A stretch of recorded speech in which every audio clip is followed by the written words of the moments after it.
Thanks.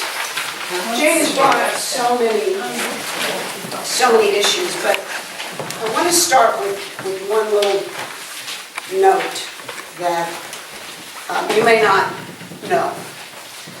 New Hampshire is what's called a Dillon's Rule state. What? Dillon, D-I-L-L-O-N, named for a Supreme Court judge back in the 1800s. It's a Dillon's Rule state, and what that means is that cities and towns in New Hampshire are only allowed to do what they are specifically allowed to do by legislation. So towns, say you wanted to put up a, I don't know. Gambling casino. Certainly that.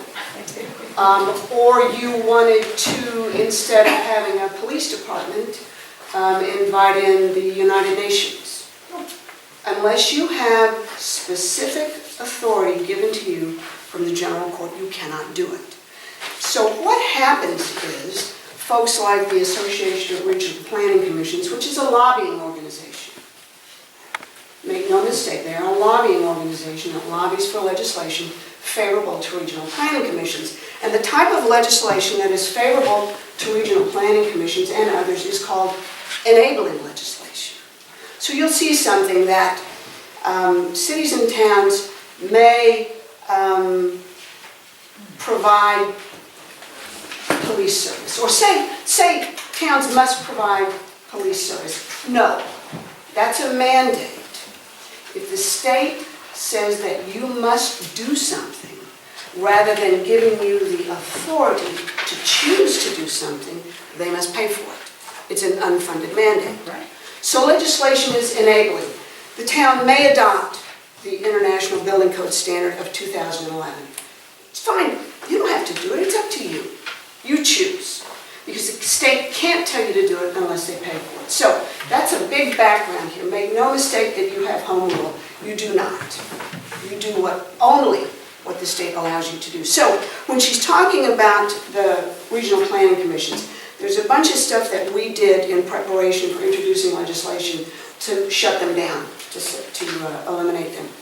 And when we went to the archives in Concord, we went back to 1955, which is when regional planning commissions were authorized by the state legislature. And it says here, Chapter 272, whereas, under the provisions of the Federal Housing Act of 1954, grants in aid are available for regional and municipal planning.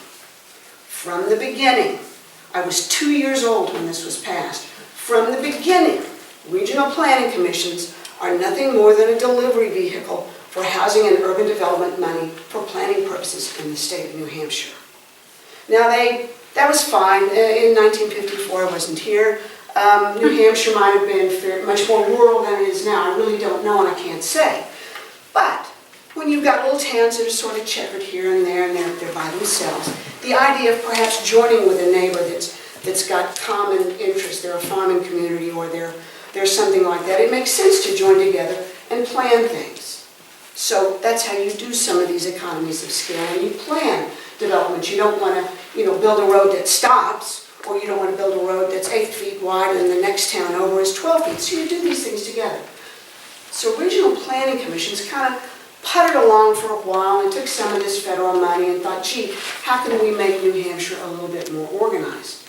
Well, they were funded by federal money, but additionally, cities and towns were given permission to join these regional planning commissions, to become a member. It's voluntary. They'll say, you don't have to belong. It's your choice whether you belong to the regional planning commission. That's true. That's true. You pay dues based on the number of people in your town. But once you've paid those dues, your say is finished. Now, all these years, regional planning commissions kicked along until 2001. They were broke most of the time. They had difficulty raising money because in New Hampshire, you cannot bind one legislature, whether it's town government, that's why we have budget meetings every year, and we have town meetings every year. We cannot bind a community or the state past 1 year without a specific 2/3 vote by the populace. Now, So your dues to the Regional Planning Commission come up every year for a vote. But the Regional Planning Commissions in 2001 sought and were granted political subdivision status. Regional Planning Commissions, whether it's Lakes Region or Iowa Central New Hampshire Regional Planning Commission, they are separate political entities, subdivisions. And interestingly enough, Regional Planning Commissions are the only political subdivision in the state of New Hampshire that is not subject to budget law.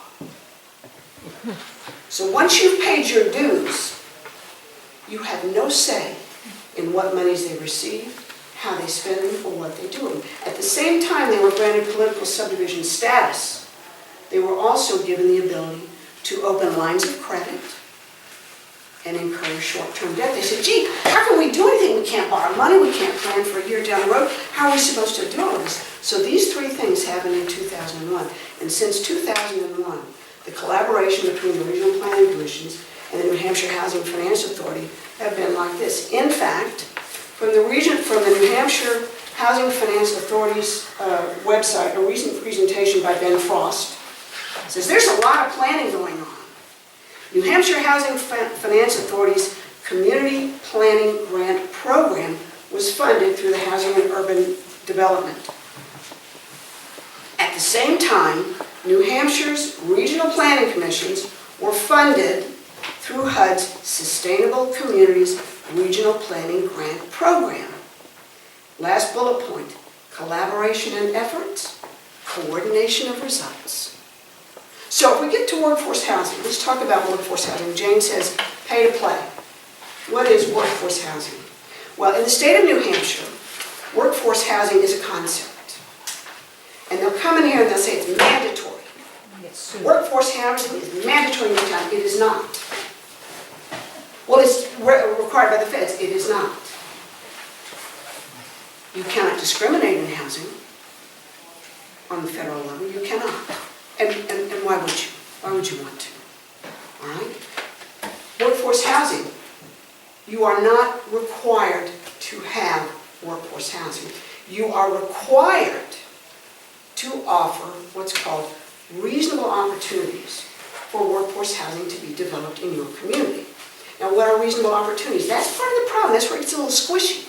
Because reasonable opportunities mean that you can't have zoning requirements that say minimum lot size is 10 acres. You can't do that. Danville, down in southern New Hampshire, tried to implement 5-acre minimum lot sizes. And they were sued because they didn't want workforce housing in. They said, well, we've got to have minimum 5 lots. That won't hold water. That is a discriminatory zoning practice. All right? But you also must take into consideration the features of your land. Say you're on the Connecticut River Valley, and a great deal of your land is wetlands, considered by the state of New Hampshire Department of Environmental Services. You can't build on wetlands. So, is there sufficient land within a community that's, say, adjacent to the Connecticut River, that's predominantly wetlands? Can you change your zoning regulations for someone to build it? Okay. So a developer comes in, say he's made a deal with some guy out in the other end of town, he's got 100 acres, and he's like third generation, you don't want to farm, he wants to get rid of the land. And he's found somebody to buy it. Okay? And the guy says, man, 100 acres, do you know how many apartments or townhouses or condos I could put on that? So he buys the land. Right? And then he comes to the town and he says, look, I want to change the zoning, I want to build multifamily housing. Right? Which is another sort of catchword, multifamily housing. Right. Now, if your zoning law says that, gee, that's farmland, and to preserve the nature of Sanbornton, we want to keep it farmland, is that discriminatory? Not necessarily. Are there other parts of Sanbornton where the zoning says you can build multifamily housing? Yes, I looked at your zoning statutes. There are 2 different designations in the town of Sanbornton where you can build multifamily. Now, when the New Hampshire Housing Finance Authority comes in and says, well, you know, we've got these low-income housing tax credits, and this funds housing for poor people. You know, we want to help this. Now, this is pay to play. Low-income housing tax credits, by definition, from the Housing and Urban Development Department in Washington, are a 1/4 for $1 tax credit. For every $100 a developer puts into workforce housing, he gets a $100 tax credit. That's why they pay to play. That's why they pay to play. Now, this tax credit, you can't take it all at once. It has to be over a 10-year period of time. So the developer comes in, he builds it, and he's got to stay there for 10 years so he can fully amortize these tax credits. At the end of 10 years, he's out of there. But interestingly, a developer comes in and gets a clearance from a town to build workforce housing, and he's got this low-income housing tax credit, 1-for-1 tax credit. This guy needs money to build, so what does he do? He's allowed by federal law to syndicate those tax credits. He can sell those tax credit to investors, where he gets cash to go do all the things he needs to do. And the investors have the 10 years to take these tax credits against their income. So make no mistake, this is not about building houses for less fortunate people. This is crony capitalism at its worst. And what's worse, they're going to come in and say, you know what, if you won't let me do this, and if your zoning laws are exclusionary, I'm going to sue you. Oh, no. Oh, no. In 2008, the New Hampshire Housing Finance Authority, in cooperation with the New Hampshire Municipal Association, I'm seeking redemption. I was not a party. Went to the legislature and got the legislature to pass a law that said for a developer who felt like he was being unfairly discriminated, because a lot of towns say they really wanted to do this. You know, you have town meeting once a year. It takes time to change things. Well, these tax credits have a limited lifespan. So they're in a big hurry. They want this done. They don't want to wait for town meeting. They don't want to wait for you. They want it now. I got a guy who's going to buy it. If I can't buy from him, he's going to sell somebody else. So what they do is they threaten to sue you. These two guys, the New Hampshire Housing Finance Authority and the New Hampshire Municipal Association, went to the legislature and got the builder's remedy that says, well, if you won't do it, and I've really tried and I've been really nice to you, but you've been mean to me, I can go straight to court. I don't have to appeal it to your planning board. I don't have to appeal it to the town council, to the voters. I don't have to do anything. I can go to court. So I'm going to sue you. Now, do you want to get sued? No. So they come in like a bunch of thugs and they threaten you. And you roll over because, oh my God, how can we afford these legal bills? Well, chances are you have insurance with the New Hampshire Municipal Association's parent company, the local government center. And they cover judgments on lawsuits. You got to cover legal fees, but I bet you've got a legal budget in your town budget. Who's on the budget committee? Is there a line for legal fees? Yes. How much? I don't remember. Okay, so you've got a budget for legal fees that might come up, right? It's usually not more than 60, if it's that much even. $60? 60,000. Holy cow. Wow. I think it might. I think I'm gonna become a lawyer. Is your insurance, They up and down. is your insurance to the local government center? Sure it is. Yeah. Okay, so, boy, these guys come in, they're gonna threaten to sue you, they're gonna take you to court. How much, I tell you, I was sitting in back of that hall, and I can't count the number of times I heard that said at the meeting. Yes. It was, I mean, really, Yeah. there's nothing to stop anyone from suing anyone anytime, anyway. Bravo, But Jane. why would you give away You're right. your rights under a threat? Call them on it. Don't sign these things. Don't sign these things into effect. Well, unfortunately, the grant is a contract, it's a Right. legal document. You cannot have a contract without consideration. What's the consideration? Right. You guys took the money and you exchanged some of your rights. This is very similar though to Alton, and we had an attorney look at that, and they told us that the deliverables were, and the education component, and I believe when I read yours looked very similar to Alton's. That meant that the deliverables were the vote, right? But you voted down, that was the education component of that grant document. You know, to go beyond that, that's not what that document's talking about. There are other hard documents I've seen that do have that. But this is an education grant. And you can stop it by saying no. All we've heard through this whole thing, through the planning board and through the planner, is we're gonna get sued. No. where this is a mandate, we have to do There is it. no mandate. Builder's remedy. There is This is no what we've heard. mandate. It's a dogma thing, so that they can bring it on the 10th. You have a document in your packet that says dogma. You show that. That is the law, okay? That's not anyone but RSA law. Let me read this. This is torturous language, but please, this is an educated group, and I want you to listen to what this says. Workforce housing, reasonable and realistic opportunities for the development of workforce housing means opportunities to develop economically viable workforce housing within the framework of a municipality's ordinances and regulations adopted pursuant to this chapter and consistent with 67213, which is, don't worry about that. The collective impact of all such ordinances and regulations on a proposal for the development of workforce housing shall be considered in determining whether opportunities for the development of workforce housing are reasonable and realistic. If the ordinances and regulations of a municipality make feasible the development of sufficient workforce housing to satisfy the municipality's obligation under 674-59, and I'll read that to you, and such development is not unduly inhibited by natural features, wetlands, mountains, rivers. The municipality shall not be in violation of the control of the municipality that affect the economic viability of workforce housing problems. Workforce housing opportunities, 674-59. In every municipality that exercises the power to adopt land use ordinances and regulations, such ordinances and regulations shall provide reasonable and realistic opportunities.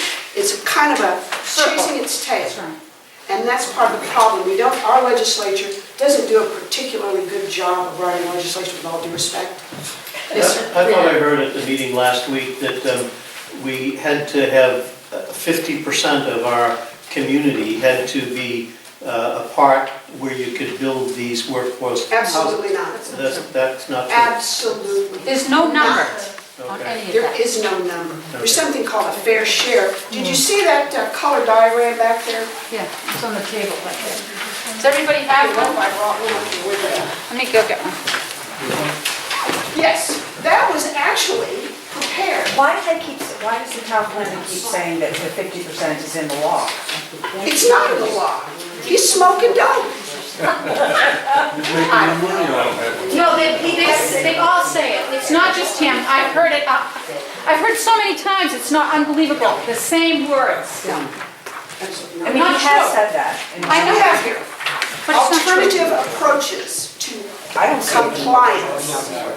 It's not in Right? it. If you've got that in front of you, you have two paths. They have something called the fair share defense. Right? And what that says is, you can say, first of all, if your zoning ordinances, if your zoning ordinances do not prohibit multifamily dwellings, which they do not, because you changed them in 2006, 2010, I believe, to accommodate the definition of multi-dwellings. So you have that in your zoning state. So you can build multifamily housing here. So if you say, well, we're in compliance with the workforce statute, okay, which says reasonable opportunities. Okay? First, you can show that your ordinances do not prohibit this from being built. You can also then say, well, we have our fair share of workforce housing. All right? Which you do. And the Housing and Urban Development folks in Washington determine on a regional basis what they think is affordable housing. And the quote here was something like 71% of our community Yes. is affordable housing. Correct. That's what he said last week. Yeah. Yes. Affordable housing in Sanbornton, That's off the website. as of the end of 2018, for a single-family house, was $248,000. That's an affordable house in Sanbornton, under the federal definition, which seems fairly generous, It does. you know? You're That's not fine. bad. You're fine. So you look at that and you say, well, gosh, You could do it, we got any tax assessor people here? You're probably able to look at property valuations. Are you in a reval right now? We had, I work in the town office and I Yeah. work with the assessor and I asked him what the median was Yeah. in the town. And he said right now, 53% of the town was at 237,000.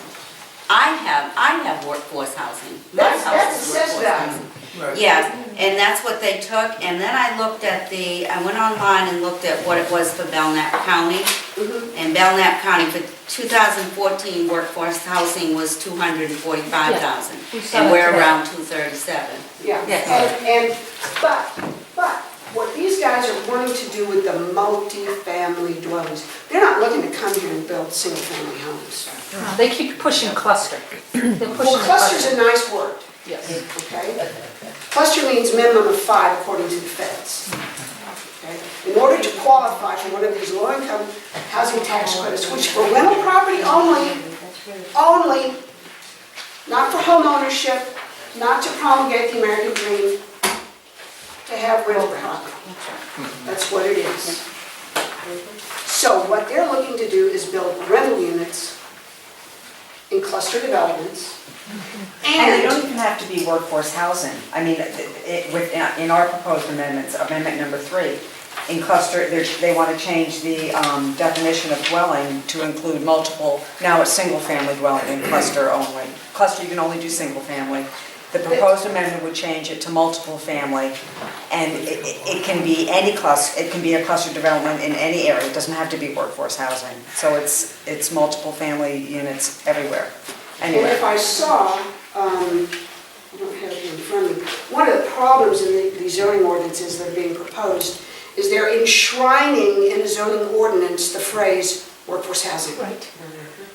Much like legislation in Concord. They don't really care what it is, they want to get it in statute, because it's like a Christmas tree, because next year, they go back and hang another ornament on it, we're just going to tweak it. So once you've got workforce housing in your ordinances, Right. you can't change it. Do you need that? No, you don't. Do you need multifamily? Why not? Okay.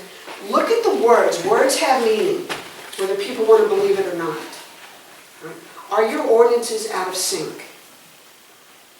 Are people being prohibited from building in this town? Are developers prohibited from building rental units in your town where they want? Yes. Now, Lakes Region Planning, did Sanbornton get that $30,000 grant? Yeah, it's 21 or 22,000-ish? We had 21,056 and then 7,000 was in kind. Yes, Services. right. The same as Alton. Okay. So, is there anything wrong with your zoning statutes that wasn't fixed subsequent to the workforce housing law being passed in Congress? You adopted it. You adopted it. You didn't adopt the words, but you adopted the concept. And you sought out reasonable opportunities to offer to developers to build workforce housing. Why? Who put these zoning ordinances up? Planning board? Zoning board? Yeah, was your I planning, thought it was correct? Jerry Planning Coogan. board. Becky did it. Planning board with Lakes Region. And with our planner, Bob Wood, who he told me used to work for New Hampshire Housing Authority. There you go. Now, interestingly enough, New Hampshire Housing Authority, Well, he got Is them the from sole Point Lakes vehicle Region. That's where he got for them. the receipt and delivery of those low-income housing tax credits. Now, for 2015, they're getting about $3 million that they're going to hand out to people. Okay? These low-income housing tax credits. Is it Pardon a me? bonus or something? No. I mean, No, like they got $3 passing out million. to the planners, you know? That they're going to grant Yeah. to a builder. These are tax credits from the feds, $3 million. And they're going to pick and choose who gets those. There's a fairly interesting process whereby you apply to the New Hampshire Housing Finance Authority for these tax credits. But they're the ones that decide who gets it. The New Hampshire Housing Finance Authority, in its 30 years of existence, has gone from total assets of $9 million to $1.1 billion at the end of last year. Unbelievable. They make money off Big of the money. mortgages, they make money off of the interest, they make money off of the rental fees, they manage the Section 8 housing, they manage the, you name it. And they broker these deals, and they get paid for it. That's their job, is to hand out this money and manage these subsidized housing units. They need it to be built. If they don't get their $3 million, if they can't give these $3 million in tax credits out this year, they're not going to get it next year. It's like any other budget. If we don't spend it, we can't ask them how much. Yeah. Same principle. So, they're going to threaten to sue you, sure. Not necessarily. They can, but not necessarily. gonna- Well, it's the hint. It's like they did down in Wyndham. Okay? They threatened to sue Wyndham. Wyndham had adopted the workforce housing statute. They weren't moving fast enough for the developer. His tax credits maybe were going to expire. They said, well, we were able to settle it Yeah. through the zoning board. We avoided having to go to court. Okay? If you look on the other side of this, this chart is called proactive compliance. That's like the precautionary principle. You know, the world may end in a million years, so we better do this, because it might. That's a precautionary principle. That's a proactive thing. Well, let's go ahead and change all of our zoning laws, and there's no way in the world anybody can come and say that we're No, not that's welcoming and not impossible. friendly, Right. and we won't get sued.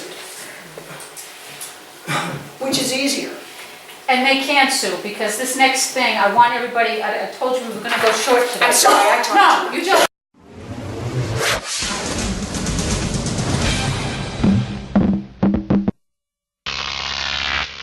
Crop TV.